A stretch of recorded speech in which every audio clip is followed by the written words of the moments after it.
Estamos começando mais um programa do portal Arlindo Júnior, direto aqui da MIT Casa. E é claro, a segunda edição do programa, recebendo a nossa querida Daniela Dantas, campeã do MasterChef Brasil 2025. Eu quero agradecer desde já por aceitar o convite para participar do nosso programa. Obrigada, Arlindo. Prazer para mim. E eu tô feliz que a gente tem essa nova dinâmica aqui na cidade, né? Tão importante. Essa iniciativa que você tem de fazer esse papo, essa conversa tão necessária. As pessoas precisam conversar. Interagir, né? Exatamente. E a gente quer fazer isso de uma forma bem intimista. Eu adorei. Tá lindo aqui, né? A MIT é linda, né? É verdade. Eu sou E suspeita. eu quero agradecer desde já, né, as anfitriãs por abrirem as portas aqui da MIT Casa, né, nessa parceria com o nosso portal Arlindo Júnior. A Camila e a Mariana são maravilhosas, né? E são super receptivas, né? O acolhimento fantástico. Vamos fazer um jabá logo, gente, porque isso aqui não existe, né? Um local tão legal assim na nossa cidade, né? A gente necessita de valorizar, né, as iniciativas dos empreendedores que trazem inovação, né? Essa pegada assim mais cosmopolita das cidades grandes. Você vai nas lojas, se encontra de tudo. Então aqui a gente se sente um pouco assim abraçada por uma gama de coisas legais, de beleza, né? De refinamento, que também são importantes na nossa vida. E a gente se sente em casa de verdade. Totalmente. Né? Daniela, fala pra gente um pouquinho da sua história. Você nasceu em Petrópolis, né? Veio para Araruama, na região dos Lagos, montou um escritório de advocacia. Pois é. E, na verdade, se tornou uma cozinheira de mão cheia. Né? Fala um pouquinho dessa sua trajetória pra gente. Então, como você falou, né? Eu nasci em Petrópolis, no mesmo dia do imperador Dom Pedro II, 2 de dezembro. Que ótimo.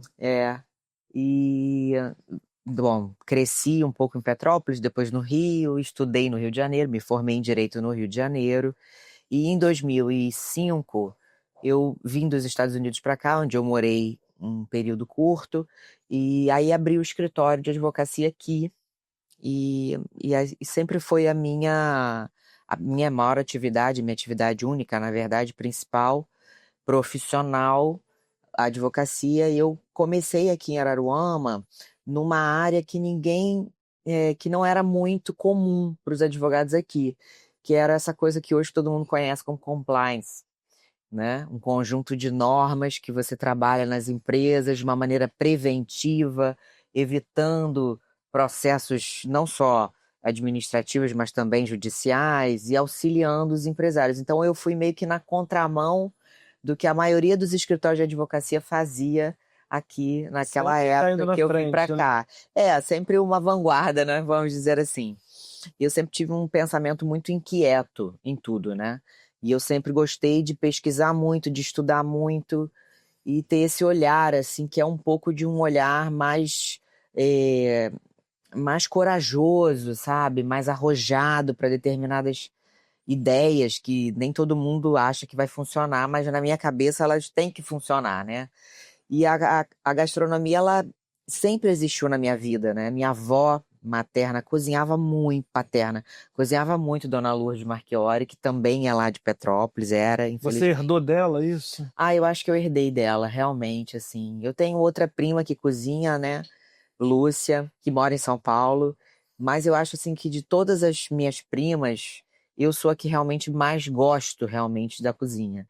E a cozinha, ela entrou na minha vida adulta, criança, aí a gente cozinhava com a minha avó, brincava de cozinhar, né?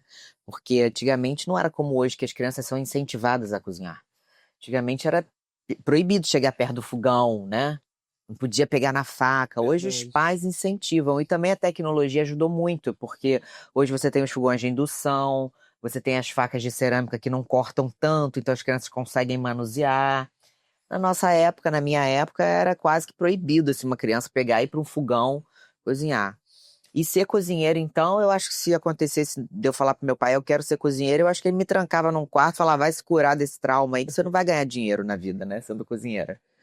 E aí, eu comecei a cozinhar mais em casa de talvez uns 12, 15 anos para cá, para relaxar, sabe, do trabalho tenso que é a advocacia, né? Porque o advogado que tem a vocação para advogar, ele tem a vocação para receber os problemas dos outros. Ele é quase que um divã ambulante, né?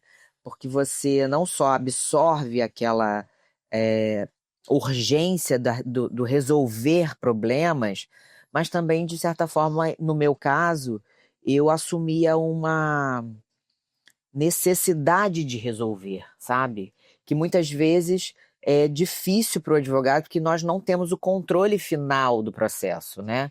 A gente depende sempre de alguém para dar uma sentença, para dar um despacho, para dar uma decisão, que às vezes você não controla, você controla o meio pelo qual você vai chegar naquele lugar que você quer. Perfeito. Mas você não tem o domínio final sobre aquilo, né? Então, é essa tensão que o advogado vive diuturnamente. E eu chegava em casa, às vezes, mesmo do escritório, tirava só o sapato, o blazer, ia para a cozinha e aquilo me fazia transcender aquele estresse diário, sabe? Aquela coisa. Aí, eventualmente, já mais pro final da semana, abria um vinho, tomava uma taça de vinho. E aí eu comecei a perceber que isso me fazia muito bem, sabe? Isso me dava, assim, uma higiene mental e eu ia dormir mais feliz, eu ia ficar... Aí eu comecei a pesquisar ingredientes, né? Eu falava, ai, mas determinada coisa. Ai, como se eu fizesse assim, se eu trocar? E aí eu comecei a assistir programas culinários, porque isso aqui é uma excelente ferramenta, né? A internet Não, hoje, a né? internet é tudo de bom. Me lembro quando eu entrei na faculdade em 94, o sistema operacional de computadores era MS-DOS. Era aquele Exatamente. negocinho verde que ficava Sim. piscando lá, né? E a impressora matricial. Eu ia para a biblioteca Eu estudei na Faculdade Integrada Bennett, na Marquês de Abrantes, no Flamengo. Tinha uma biblioteca gigantesca lá e a gente ia para lá pesquisar para tudo que precisava da faculdade. E isso aqui, né? Hoje você tem milhares de bibliotecas aqui dentro, né? E é maravilhoso. E eu comecei a estudar o que eu gostava. Não tinha uma regra, sabe? Por exemplo, eu queria estudar sobre massa filo. Aí eu estudava tudo sobre massa filo. Aí eu começava a ir para a cozinha fazer uma massa filo. Aí eu fazia, achava que ficava bom. E aí falava, agora eu fiz o trabalho inverso das pessoas que vão para o restaurante. Eu ia para os restaurantes para testar se aquilo que eu tinha feito estava como deveria ser. Que interessante. Aí eu pesquisava um restaurante, por exemplo, queria comer o nhoque recheado de, sei lá, batata baroa. Aí eu começava a fazer a técnica, desenvolvia o recheio do jeito que eu queria. E quando ficava perfeito, que eu comia, achava gostoso, eu procurava onde é que tem o melhor restaurante do Rio, que tem uma... Aí eu ia lá para comer, para ver se o meu resultado era próximo àquele resultado. Eu fiz esse trabalho, que não foi um trabalho, foi uma diversão no início para mim, né? E meu marido brinca comigo que ele não entendia por que eu comprava tanta coisa de casa, tanto equipamento. Ele fala, Daniela, tem coisa aqui que eu não sei nem para que é. Mas eu sabia para que era, né? Eu queria testar as minhas receitas. E aí, quando eu cheguei num determinado momento, assim, de alguns domínios, né, de algumas técnicas, eu falei, eu acho que eu quero me desafiar. Eu acho que eu vou me inscrever num programa de televisão. A gente vai chegar É, no programa de TV, é. mas uma coisa que me chamou a atenção, tudo que você relatou aqui, fez com que você tivesse um paladar mais apurado quando você sai de dentro de casa, vai, né, para os restaurantes e para fazer um comparativo. Uhum. Isso te provocou realmente? Me provocou. Assim, eu acho que morar numa cidade menor, com menos quantidade de restaurantes, menos diversidade, também me fez querer não sair da minha casa para comer determinadas coisas. Então eu passei a fazer em casa aquilo que eu gostaria de, sabe, vamos ali no restaurante no outro bairro ali comer? E como tem essa distância, eu e meu marido somos muito caseiros, a gente gosta de ficar em casa, né? Então eu comecei a reproduzir as receitas em casa.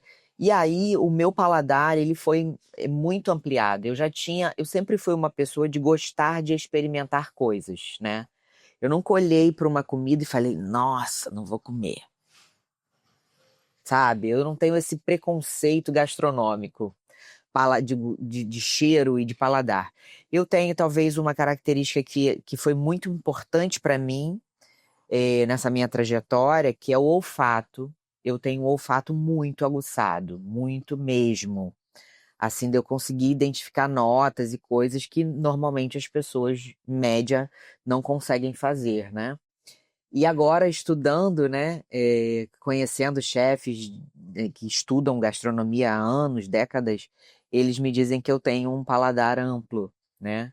Eu tenho um paladar diversificado, assim. E essa questão do olfato que É, você falou, isso foi perceptível no programa, né? Que a gente vai falar daqui a sim, pouquinho sobre o é, MasterChef, mas quem assistiu, quem acompanhou, sim, né, percebeu isso. sim. Eu queria te perguntar, você falou desses pratos, né, dessa vontade de cozinhar, de fazer isso em casa. Você lembra do prato que você fez que foi assim, esse foi marcante? Olha, em casa, assim, cozinhando, meu marido fala que tudo que eu faço é gostoso.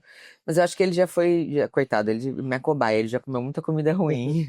Mas ele fala que é maravilhoso só porque ele me ama, né? Mas eu me lembro que uma das primeiras coisas que eu fiz aqui em Araruama, para pessoas, inclusive, que me conhecem, né? Advogados que comiam na minha casa, foi uma lasanha, a bolonhesa, que é uma receita da minha avó. Eu modifiquei algumas coisas. E assim, as pessoas falaram, eu nunca comi uma lasanha tão gostosa na minha vida, né? Então ali, isso foi há 15, 17 anos atrás. E ali eu comecei, falei, gente, será que é tão bom mesmo assim, né? E aí eu comecei, a partir dali, comecei a cozinhar mais. Mas nos últimos 10 anos, com muito mais intensidade. Fala pra gente, agora sim, como foi se inscrever no programa MasterChef Brasil? Olha, a inscrição em si foi assim a parte mais suave do processo, porque a gente que assiste programas de televisão, a gente não tem a real noção se você vai ser chamado mesmo, ou se vai ter alguém lá apadrinhado e tal. Isso aconteceu comigo também. Eu falava, eu vou mandar um vídeo. Eu nunca apareci na televisão, não conheço ninguém na televisão, não vão me chamar. E para minha surpresa, me chamaram. E participar do MasterChef, eu até gravei um story hoje a respeito falando sobre isso. Uma seguidora me perguntou. Foi uma das maiores experiências da minha vida, né? Mas não só porque eu ganhei o MasterChef, mas porque foi um momento que eu pude, com quase 50 anos, eu vou fazer em dezembro, olhar para dentro de mim. Eu fiz uma imersão em mim mesma. Sabe, durante aquele período de gravação, eu tive um novo encontro com a Daniela. Eu comecei a ver a minha vida de fora, porque eu já não estava mais na minha rotina aqui, né? E eu comecei a ver a minha vida de fora e analisar a minha vida. E isso foi, assim, uma experiência maravilhosa. Quanto tempo de gravação? 78 dias. 78 dias. Ininterruptos, é. Bom, eu cheguei até a final, né? Então, para mim, foram 78 dias de E durante gravação. esse período de deslocamento de Araruama para São Não, Paulo. nos primeiros 10 dias, né, 10 dias, eu vim a Araruama, cheguei no sábado e voltei no domingo, então, assim, super cansativo. E aí, eu e meu marido combinamos que ele iria e eu não iria vir e voltar, porque vocês sabem, né, gente? A gente chega no Rio de Janeiro, Galeão, Santos Dumont, tem mais uma viagem para Araruama, né? Então, na verdade, você leva muito tempo para se deslocar de São Paulo para Araruama. Não são aqueles 50 minutos da ponte aérea. Mas esse período foi assim, foi uma experiência, é, eu diria assim, se eu pudesse, né? Se as pessoas pudessem, né, se colocar numa experiência dessa, eu sou uma pessoa super a favor, porque para mim, né, no meu caso, foi uma experiência comigo mesma. Foi assim muito O interessante. que foi mais desafiador para você no MasterChef? no primeiro momento, não ter controle de nada, sabe? Porque a atividade do advogado, nós somos obrigados a controlar tudo. Não só controlar os prazos, mas controlar tudo que diz respeito à sua atividade. Porque dela depende o sucesso que você quer ter. Então você controla desde o momento em que a sua secretária entra no escritório, a forma como as pessoas vão falar com o seu cliente, a forma como o seu cliente vai falar com os clientes deles. Tudo é muito controlado numa advocacia empresarial que tem como objetivo a redução do passivo. E quando eu falo passivo, eu não estou falando do passivo trabalhista, estou falando de todos os passivos que envolvem uma atividade empresarial, uma empresa. Então, o meu primeiro grande impacto foi não ter controle de nada. Porque quando a gente chegava para gravar, o celular é desligado e colocado num armário. Então você passa o dia inteiro sem saber o que está acontecendo na sua vida. Você perde o controle. Você Um verdadeiro reality show. É um reality. Você entra no estúdio e você não sabe o que vai acontecer. Então, o meu primeiro impacto foi esse. Como é que eu, perdi o controle da minha vida. Isso foi muito interessante, muito, porque eu comecei a perceber como a gente tem a necessidade de controlar o que é incontrolável, porque a vida é incontrolável, né? E uma coisa que chamou muita atenção durante o programa é a questão da rivalidade, né? A rivalidade que existe ali no programa. Eu queria que você falasse um pouquinho sobre isso. Você enfrentou isso? A gente tem situações, inclusive, de conflitos entre participantes. A gente percebia e assistia isso o tempo inteiro. Olha, assim, de verdade mesmo, eu não rivalizei com ninguém, Mas vendo a edição, eu vi que muita gente rivalizou comigo. E tá tudo bem, né? Assim, eu não sei se é porque a minha profissão, né, a advocacia, ela me preparou para a vida, ela me preparou para não achar que uma cara feia necessariamente é fome. Eu não sou uma mulher que me intimido com determinadas coisas, pelo contrário. Quanto mais dificuldade há numa determinada causa para mim, um determinado trabalho, mais motivada eu fico para vencer aquele obstáculo. E com as relações no programa, não foi diferente. Assim, é claro que você tem simpatias com algumas pessoas, né, que são mais parecidas com a sua maneira de ver a vida, de pensar, e você tem menos com outras. Isso em qualquer relação. Não foi diferente no MasterChef. Mas eu, sinceramente, assim, eu fiquei muito surpresa quando eu vi as reações das pessoas, porque lá durante as provas, durante a gravação, eu não ficava muito preocupada o que a pessoa está pensando, o que a pessoa está falando de mim. Às vezes, aquelas provocações que os chefes faziam, aquelas brincadeiras, eu sempre levei muito na brincadeira mesmo, porque As suas reações eram eu ótimas. entendia que aquilo era um programa de televisão, Sim. entendeu? A minha vida era dentro de mim. A minha vida estava acontecendo e as minhas reações estavam acontecendo dentro de mim. Não tinham a ver com as outras pessoas, sabe? E hoje, quando eu vejo as reações, que eu acho que eu falo, gente, a pessoa tomou aquilo pra ela, né? Como uma verdade absoluta. E aí não tem como não deixar de achar graça, né? Antes de a gente tomar um cafezinho, Sim. eu quero fazer uma pergunta. Você falou né, a gente está falando das reações dos participantes. Você já parou ou teve tempo para rever os programas? Ou teve a vontade de eu vou assistir lá do início novamente? Então, eu já assisti a final do MasterChef 6 vezes. E toda vez que eu assisto, eu me emociono muito, sabe? De verdade, eu me emociono muito. Não só por ouvir coisas que eu ouvi, né, do meu marido, sabe? Porque na hora ele falou aquilo tudo, eu tava do lado dele, obviamente, mas eu tava tão ansiosa para cozinhar, sabe, para terminar aquele ciclo, que eu não entendi a dimensão das coisas que ele falou, sabe? E eu assisto sempre e eu me emociono sempre e acho que eu vou me emocionar. E eu falei para ele esses dias que, graças a Deus que eu participei desse programa, porque tá gravado para sempre, né? Que coisa boa, Então, hein? assim, é uma lembrança que eu sou muito grata à Bandeirantes e à Endemol de me proporcionar ter esse presente na minha vida, né? De ver as pessoas que eu amo, né? Estavam ali a Paulinha, que é a minha assistente, está comigo há 7 anos, uma menina maravilhosa. A Isabeli, que é a minha enteada, que eu cuido desde que ela tinha 4 anos de idade, sabe? Ali, torcendo por mim, ela chorou muito na final. E ver meu marido ali, aquele homem fortão, todo, sabe, assim, contando os minutos no relógio, foi muito legal. Então, assim, eu me emociono muito, eu já assisti várias vezes. E outros, outros episódios eu já assisti algumas vezes, porque as pessoas às vezes falam, mas você viu fulano, o que que fulano fez? Eu assiste lá pra você ver. Aí eu vou lá de curiosidade, assisto e eu morro de rir, porque eu acho assim, tem coisas que eu acho que são, gente, é surreal isso, é um programa de televisão, sabe? E você se expor, né? Quer dizer, eu me expus muito porque Sim. eu fui verdadeira. Mas você não se preocupar, né, com a sua vida, né? Eu não digo nem com a sua reputação, porque eu acho que a reputação ela está intimamente ligada a quem você é realmente. Então, a pessoa que se preocupa com a sua própria vida, indiretamente ela se preocupa com a sua reputação, né? Porque uma coisa não está dissociada da outra.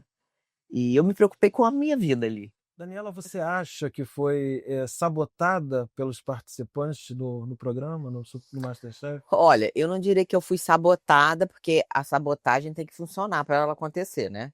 Eu acho que foi tentado. Foi um crime, foi tentado. Eu acho que eu fui. Eles tentaram, né? Algumas vezes, mas naufragaram nas tentativas.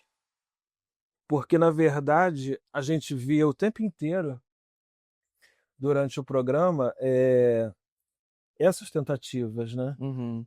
Dos participantes. Por isso que a gente falou até da rivalidade, né? Sim, Que existe dentro de um reality show. é Isso é lógico, normal. normal. Né? Mas você conseguiu segurar isso muito bem. Sim, Né? A gente falava aqui nos bastidores que a Daniela parecia, além de advogada, aquela atriz que de repente é, já fez um curso de teatro e que sabia se sair muito bem durante o programa, né? Porque as suas reações, o seu comportamento, isso foi muito marcante. sim. Mas então, a única coisa que eu não fiz no MasterChef foi um papel. Eu sou aquilo ali mesmo, né? Quem convive comigo, quem trabalha, principalmente quem trabalha comigo, sabe que eu sou uma mulher mesmo de caras e bocas, sabe? De expressões faciais. Eu tenho um amigo, Alan, que ele fala assim: doutora Daniela, já sei até o que ela tá pensando. Porque tem caras que eu faço que realmente quem me conhece sabe o que eu tô pensando. E no MasterChef não foi diferente. Foi Você faz exatamente essas isso. caras e bocas Faço. dentro Na da audiência. audiência? Uhum. Tem um juiz que me conhece muito aqui, doutor Danilo Borges, ele é juiz titular aqui no Juizado Especial de Araruama, cível, e também é substituto em outros lugares, e ele comentou numa postagem minha, ele falou assim, vocês acham que ela é assim aí, vocês têm que ver ela em audiência. Porque é exatamente isso, eu não fiz um papel, sabe? Eu não fiz um tipo. Eu brincava com o pessoal do conteúdo e falava, gente, eu tô com medo que vocês estão colocando aí, hein? Porque eu vou sair na rua, o povo vai me tacar pedra. Tô com medo. E foi exatamente o contrário, né? Eu tive uma grande recepção do público, né? Das mais variadas idades, segmentos, orientação sexual, tudo, assim, dos gays às senhoras, aos homens, às crianças, sabe? Um amor assim muito grande e um carinho muito grande que eu recebo dos meus seguidores, que eu E você vem converso. colhendo essa popularidade Sim, por onde você passa, né, sim, Daniela? E a gente sabe que você tem participado de diversos eventos, sim, tem viajado bastante, acabou de chegar de Belo Horizonte, sim, nessa Bienal de Gastronomia. Fala um maravilhosa. pouquinho sobre ela. Então, Belo Horizonte, Minas, né, é um celeiro não só de ingredientes, né, mas de muita cultura gastronômica, né? A gente tem ali eu digo isso, o milho, ele não é brasileiro, né, originalmente. Mas o mineiro trabalha tão bem o milho que parece que é o criador do milho, né? Então, desde a canjiquinha, pamonha, coisas tão deliciosas que o mineiro faz, né? E o Festival Gastronômico, a Bienal Internacional de Gastronomia, que aconteceu em Belo Horizonte essa última semana, ela é exatamente esse expoente da cultura brasileira, que agora, de algum tempo para cá, ela tem sido um referencial mesmo da nova gastronomia brasileira, porque a gente tem as nossas técnicas, né? O pingue frita, sabe? É uma técnica que as nossas avós faziam, né, muito bem. O uso dos ingredientes mais próximos do natural possível, as culturas orgânicas, a forma de trabalhar, o pão de queijo mineiro, que é uma cultura que a gente tem gastronômica que é, sabe, assim, não tem preço. E a gente precisa valorizar isso, né. É claro que uma boa comida francesa é maravilhosa, uma técnica, uma comida italiana, mas a comida brasileira é muito saborosa e ela é muito técnica. Só que é a nossa técnica. E a diferença da nossa técnica para técnicas que já existem é que essas técnicas foram registradas. A nossa precisa ser registrada, precisa ser falada, Interessante. né. No direito a gente diz que dono é quem registra. Então os franceses, eles são donos de muita coisa, porque eles registraram muitas coisas, Patentearam, né? né, eles registraram a técnica como sendo uma técnica francesa. E o Brasil também precisa fazer isso na gastronomia.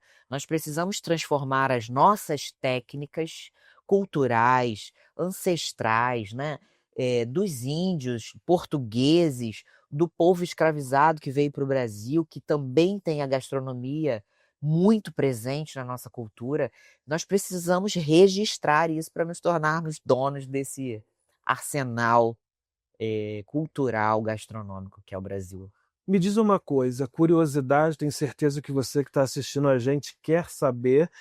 Vencedora do programa, ganhou um prêmio, né, importante. Sim. Pretende abrir um restaurante? Pode dar um spoiler para a gente? Como vai ser? Aonde vai ser? Então, esse próximo ano eu estou me dedicando ao estudo, né, ao estudo técnico, porque nada substitui o conhecimento. E também não dá para ter segurança sem ter conhecimento, né. Então, eu como trabalho com empresários há muitos anos, uma coisa eu aprendi com os meus clientes: a atividade empresarial é uma atividade muito árdua e de gente de muita coragem, porque você investe o seu tempo, o seu capital, e você não sabe se vai dar certo. Quando você conhece o seu negócio, você já tem uma grande chance dele dar certo. Então, eu tenho a vontade de ter um restaurante não, eu tenho vontade de ter vários restaurantes. Eu tenho um projeto disso, né, Isso que que é não é só empreendedora. não é só um, mas é assim, é um modelo, né, é um modelo de negócio que a gente vai Seria uma falar. franquia? Não sei se seria uma franquia, talvez uma mescla entre um negócio franqueável ou não, sabe.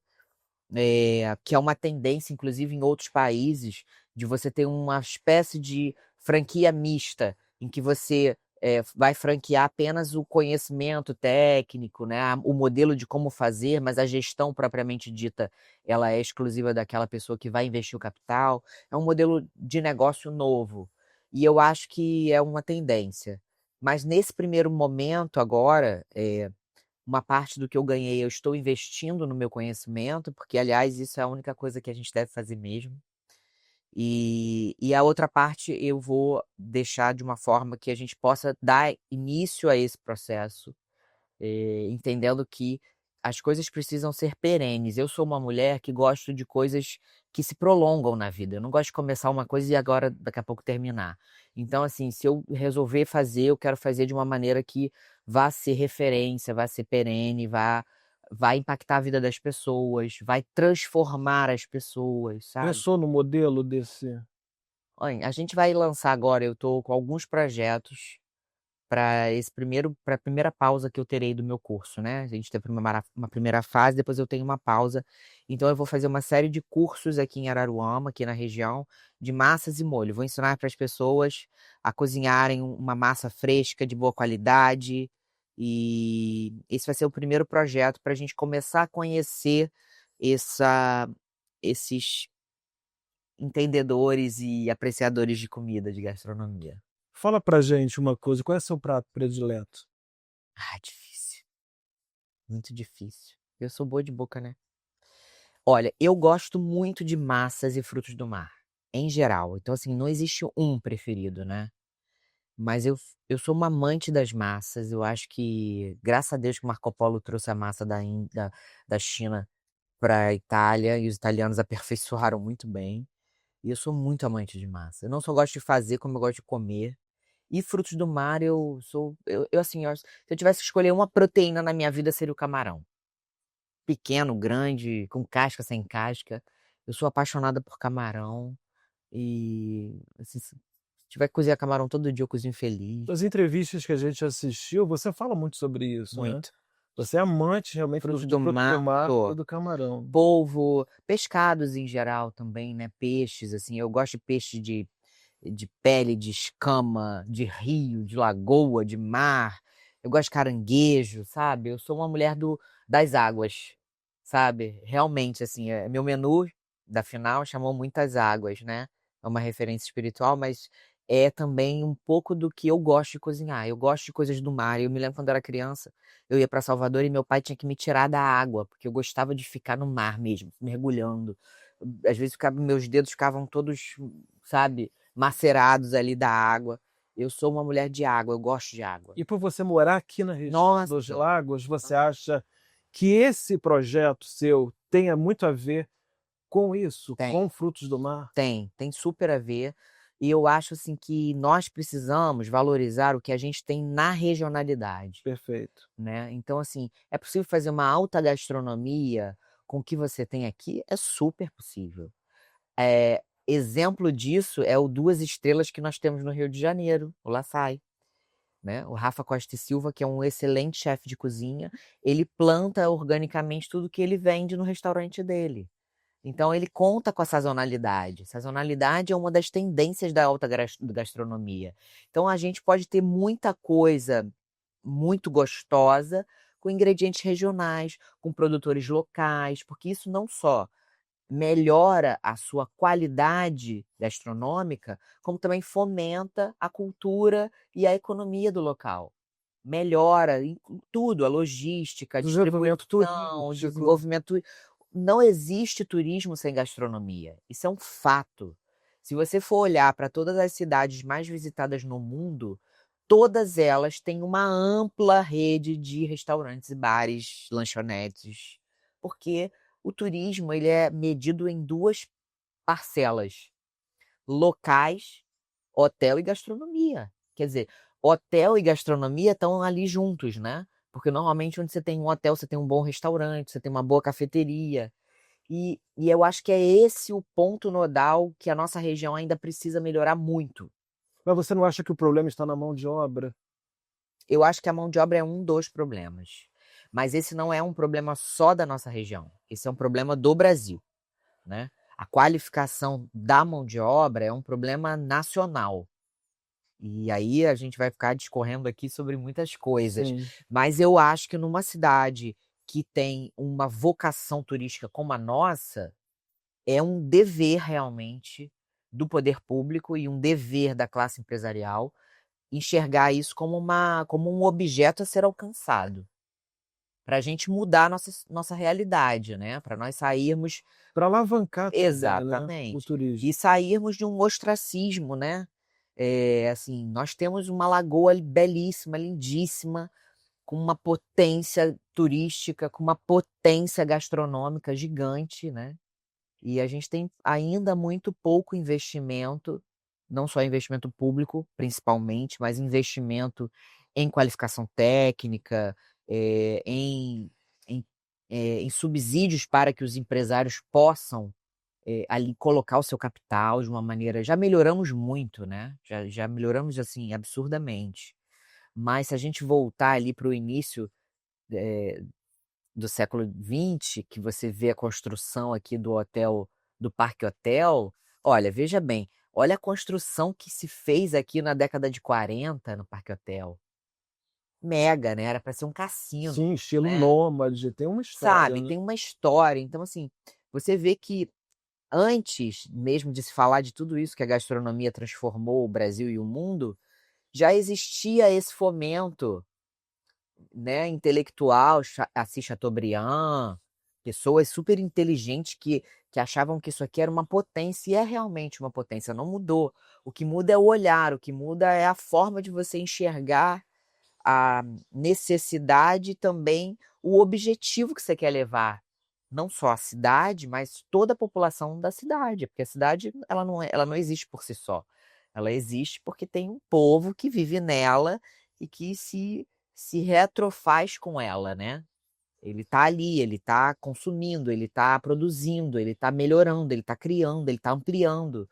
Então, eu acho que falta muito isso aqui. Falta, eh, talvez, assim, um braço do poder público olhar para a formação técnica dessa cadeia de econômica que é a gastronomia, que são os restaurantes, os bares, as lanchonetes, e falar: "Vamos fomentar isso com uma boa escola técnica", sabe? Vamos trazer profissionais para dar aula para essas pessoas se qualificarem, porque nas cidades grandes, em São Paulo, por exemplo, chove estagiário nos restaurantes querendo trabalhar até de graça. Por quê? Porque tem uma cadeia, né, que o prepara para estar naquele restaurante. Quantos restaurantes aqui em Araroma não gostariam de ter estagiários trabalhando, aprendendo, ajudando, melhorando, fomentando?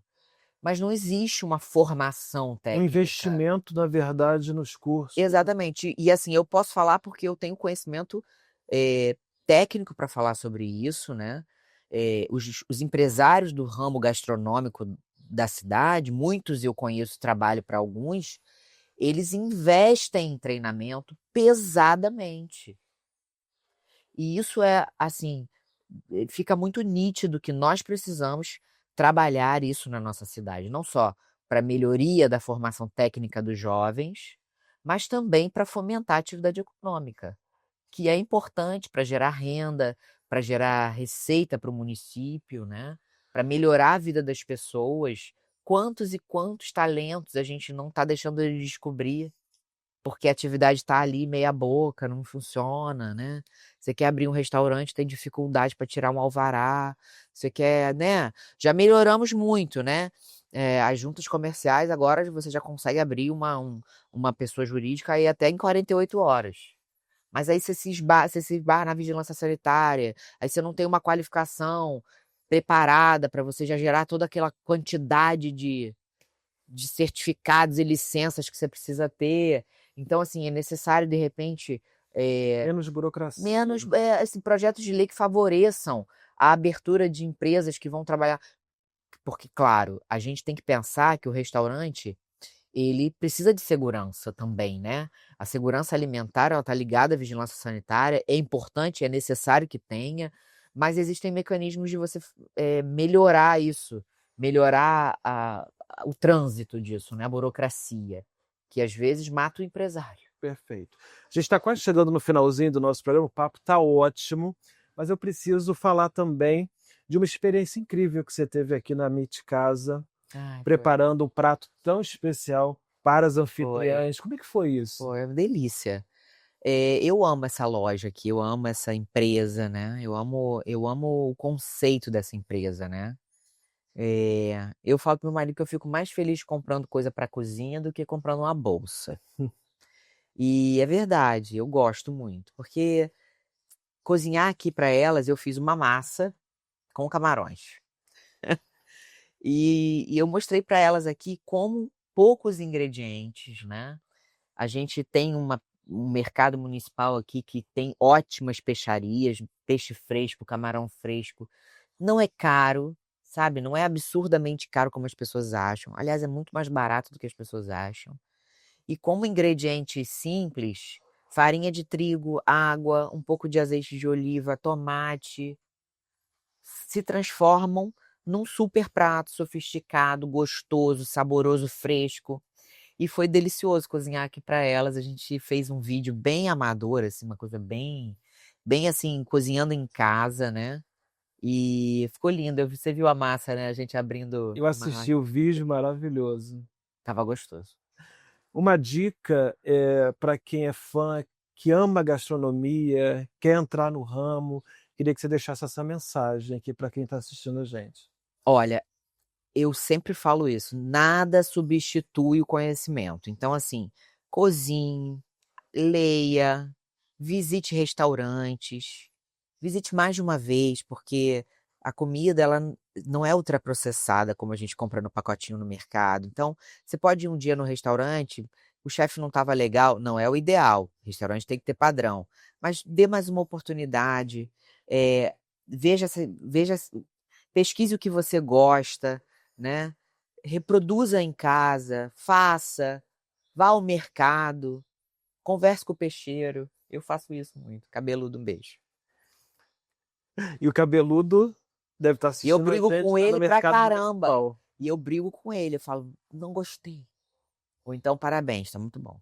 Isso é interessante, hein? É, eu adoro ir à feira. Eu não posso ver uma feira, lá em São Paulo eu já fui a várias. Agora eu descobri que tem uma atrás do apartamento que eu estou morando quarta-feira. Então, já fiquei amiga de todo mundo, já desço, já com. Eu adoro, você pergunte, sabe? Não tenha vergonha de experimentar.